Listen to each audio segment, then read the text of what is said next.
ubwenge nyakuri butangirwa no gutinya Imana.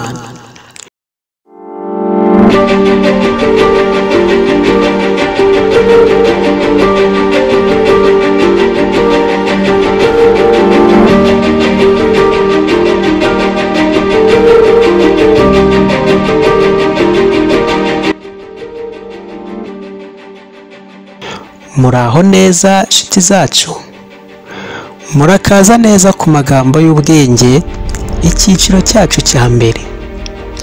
Uyu munsi turatangirana n'ijambo rikomeye riri mu gitabo cy'ibyanditswe, Bibiliya yera, mu gitabo cy'imigani igice cya 9 umurongo wa 10 hari ijambo ry'ubwenge rikomeye riragira riti: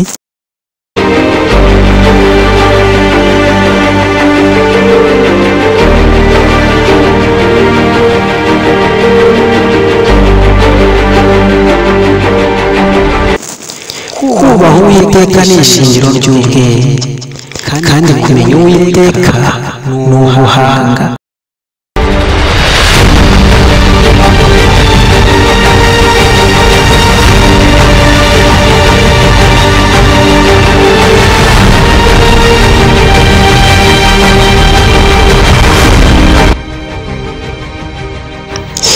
Ibi bivuze iki? Bivuze ko ubwenge nyakuri atari ubushobozi bwo kwiga amashuri menshi cyangwa kugira ubwenge bwo mu isi gusa, ahubwo ni ubwo gutangira kumenya Imana no kuyitinya mukayubaha. Gutinya Imana bivuze kuyubaha, kwitinya mu mutima no kwemera ko ari ifite ijambo rya nyuma ku buzima bwacu cyangwa ku buzima bwawe. Ubwenge nyakuri butuma tugira amahitamo meza mu buzima bwa buri munsi. Dore ingingo 3 z'ingenzi zo kwibuka. Ubwenge bw'ukuri si ubw'amashuri menshi, hoya, nubwo umutima wubaha Imana. Gutinya Imana ni ugufata icyemezo cyo kuyubaha no kuyumvira muri byose. Ubwenge nyakuri butuma tugira amahitamo meza mu buzima bwa buri munsi. Ese ubona ko ushobora gutangira urugendo rwo gushaka ubwenge k'ukuri?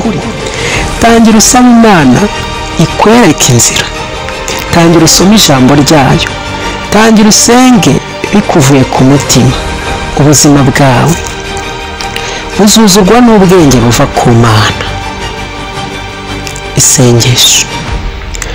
Mwami Imana, turagushimiye kutwitaho. Uri umuhanga kandi uri umuhanga cyane. Tugushimiye muri aka kanya kubw'ijambo ryawe.